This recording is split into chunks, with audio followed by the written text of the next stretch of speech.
You know what I mean? So let me walk you through a few things you should know when you're sculpting in this mode.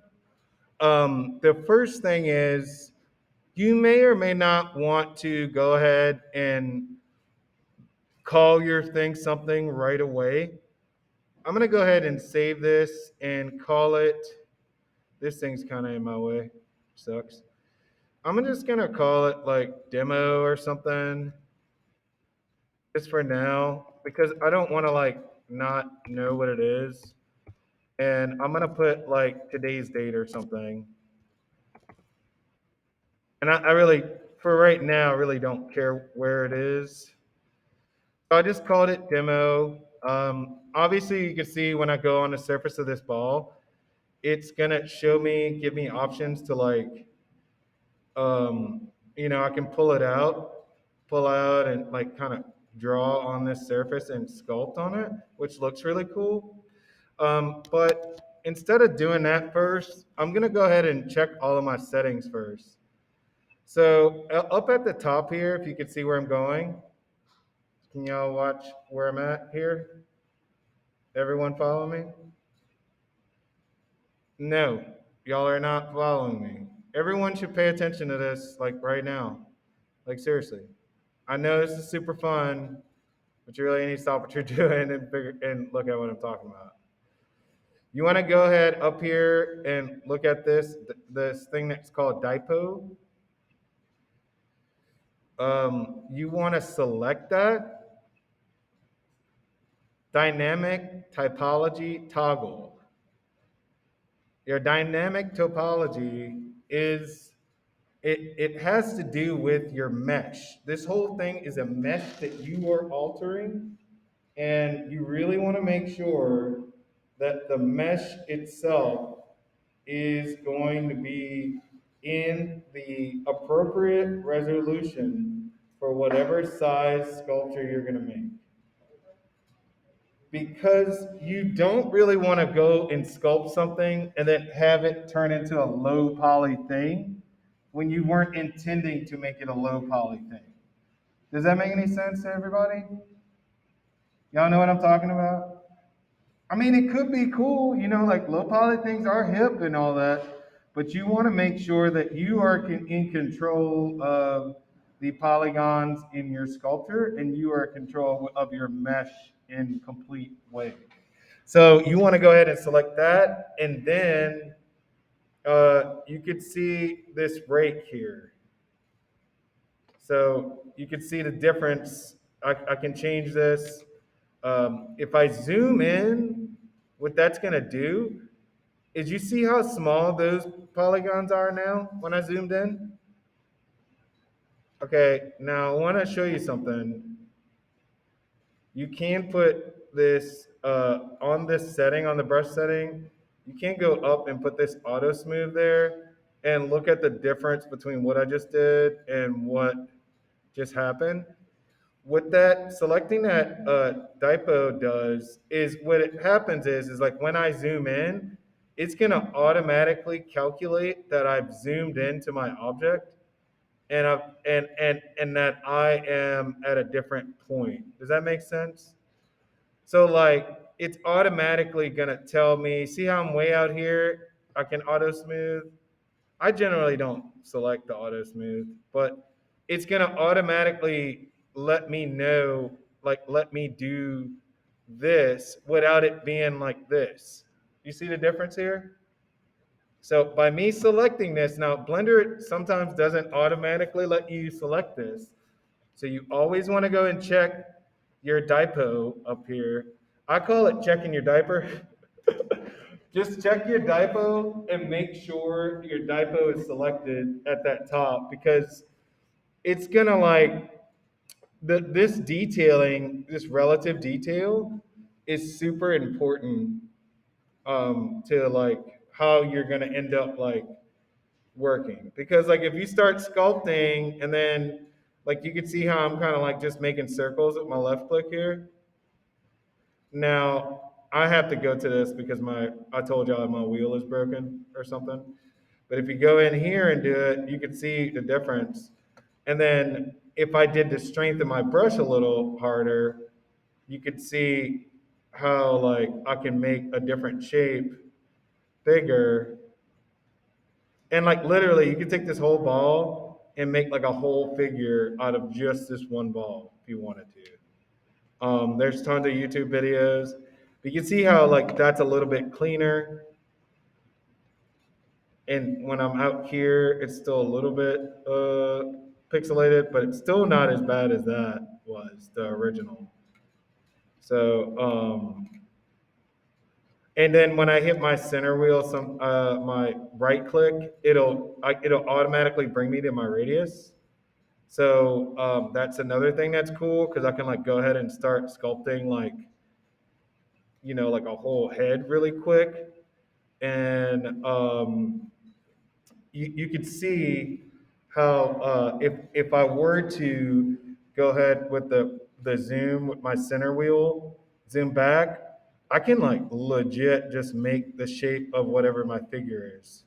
So your first project for this is to make a self portrait, strictly all with the tools that you have here. Now, the next thing I want to show you, I'm going to go ahead and right click again and change my brush size. You're going to like this part. So we were doing an additive process. Y'all remember that from level 2? We were talking about additive and subtractive. Well, now I'm going to do hold on a second. Let me change this a little bit. I'm just like making a general like shape really fast. One thing that's also cool is that you can, on the brush mode, if you slide down here, you can do a drop down for your Dyntopo and select you can change your relative detail. You can do smooth shading.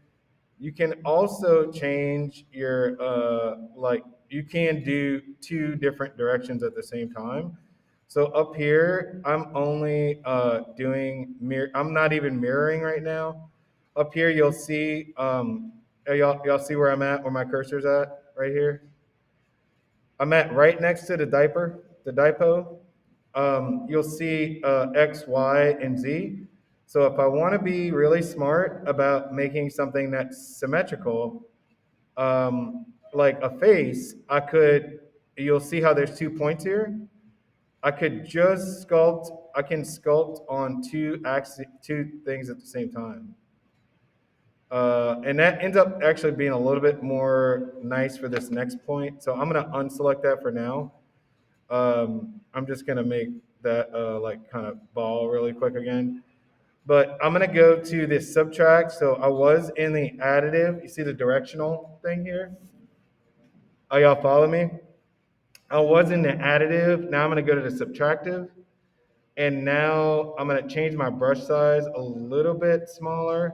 So I'm gonna right click and I'm gonna change that radius. And now the thing about the radius, you can type it in. See how I'm at 56? I can just try at 25. Boom. And then what I'm gonna do is, you could see I'm gonna go in further,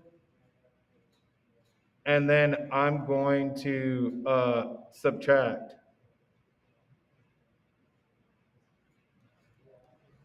Let me see if I can do this a little bit better for like a face. I might put on, sorry. It depends on where you are. You may or may not want to like go ahead and correct your view really quick so you know where you are. I'm gonna take all of these. You can select all of them.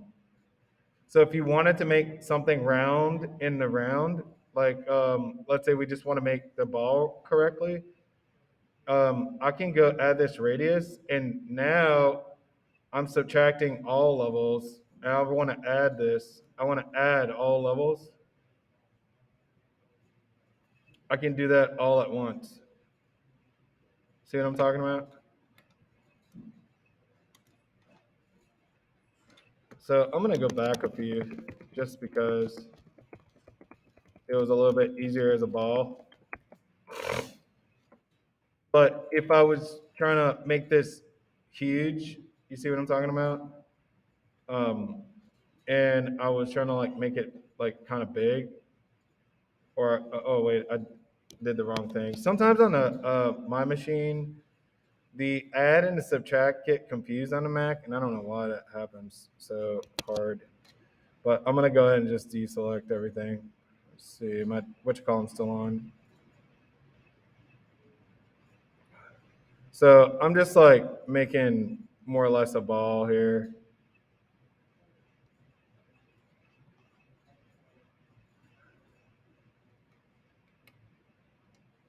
Oh, what did I do? This is a side effect of using an Apple, honestly, because it happens to me only on this machine or only on these kind of machines. Um, I'm gonna just go ahead and show you what it looks like when we just do the subtraction, and I'm gonna change my brush size so I can like do eye sockets or something. So let's say this is where I'm gonna go. I could do something like this really quickly. Does that make sense? See, um, subtracting. I can add in both directions. Does that make sense? Y'all see what I'm talking about? Nobody's responding. Either y'all are not having fun at all, or I don't know. Is this any fun at all for people who are doing it? Yes. See, but you see what I'm talking about? I just have this X selected, and so that's why you see this blue dot here and like two blue dots. See what I'm talking about? So this is like super. I'm just making like trying to make the whatever of a head, and um, sometimes you just have to like keep turning it to make it like.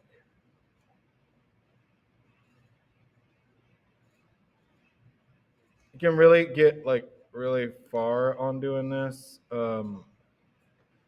Some people last year made really beautiful models just by using this technique, and it was really really nice because they were able to just kind of use the actual structure of the face first and focus on that versus like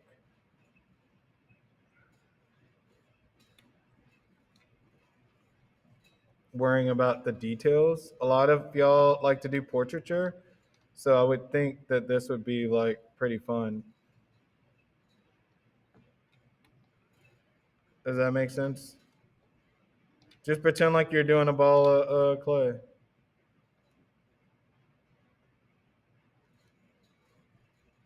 So this is kind of the easy thing. As long as your mesh is clean, we could potentially print these.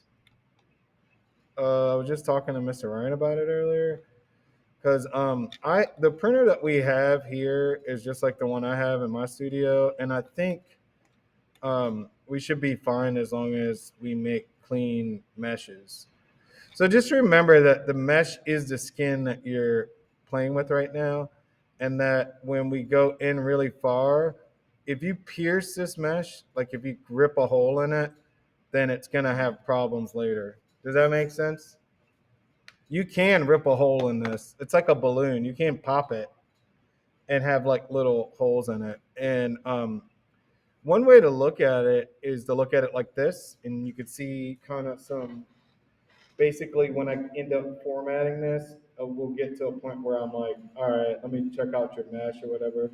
Um, there's a few plugins that I might use to just like kind of clean up things, but I don't think most of the time people don't have that much of a problem with that.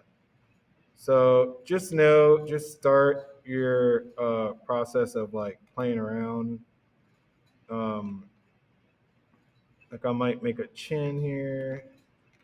I might want to make more of a cranium here. Kind of looks like ET now, but I'm gonna do the top of the head.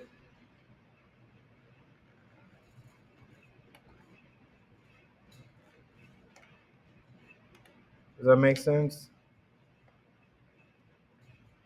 So much for having a live audience. Hold on control to remove it too. Mm-hmm.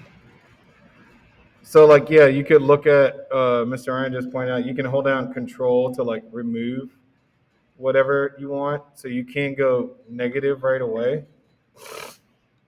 And usually there's like a on your if you just it should show you here. No, it's not showing. Usually on your I think does it show you on the number 3, Mr. Ryan?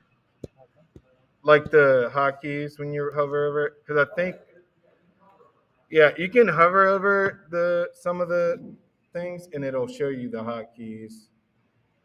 Like now I'm in subtract, but you could switch back and forth from that really easily. Um, I always recommend people just getting a feel of like expanding the thing first before getting to like like just keep it simple to start with.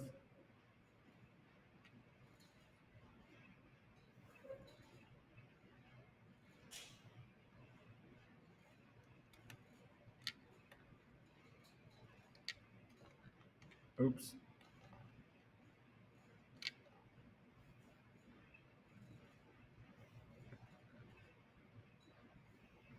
A lot of people like use the x axis as a way of like making a 5 point system for like the whole human body, and there's lots of like views of those. And just so you know, like it doesn't matter which side you make the like head or the top because you can always move those things later. Like you can always rotate your thing with just like we did earlier with the squares. You know what I'm talking about? So that's pretty much the like basics of it. I'm not even gonna save that. This is I'm not gonna save it. This is one that I did last year, and it's like you can kind of see. I have this in a camera because I made a animation for it, so I kind of like put it in the view of the camera, and like it's kind of cleaned up to where I can print it. But like over time, the sky's the limit on this. One thing I did that's kind of cool that you might want to know is that I went to this thing that's if you go to this drop down, I'm gonna go back to sculpt mode in this, and you can see my Dyntopo was unselected. I will warn you that even if you have it selected, it will deselect it automatically for you, and I hate that it does that, but it does do that on my version. If you go to this thing, shading drop down, you can go to matte cap. Now, the color that you have on your thing is this gray that comes with the object. I sometimes don't like that gray because it's harder for me to see the nuances in the mesh. And so the color of the mesh does matter to me. So I added my own meshes. And one thing you could do is you can add your own mat cap. So I took a image off of my iPhone and I put it in a folder, and then I went and selected it just like I'm showing you now. So you can just go. I'm gonna go back a step. Actually, sorry, I think I went too fast. I'm gonna go back a step. So you go to this little drop down, then you go to the little settings wheel, go here, and then you can install your own matte caps. And then, so you can add an image from one of your paintings, which is what I did. And I can literally go and change these things if I go back. So I can go back here and just go like, click that, and I can change it to that one. I'm gonna undo it. And if I want, I can go back and change it to that one. If I want, I can go. They got this. This one came with the software, which is pretty cool. It's like a Chrome. Looks pretty dope. I can get all blinged out. You can do whatever you want to your object. I kind of encourage you to do it once you get your model done, because then you can actually, and actually, there's a way to paint this thing too. But this is just a matte. I like using the matte caps versus painting. Sometimes I feel like the painting thing looks cheesy if you're not like spending hundreds of hours on it. But anyway, that's just that. So that's just the basics on that, y'all. So it's not anything crazy.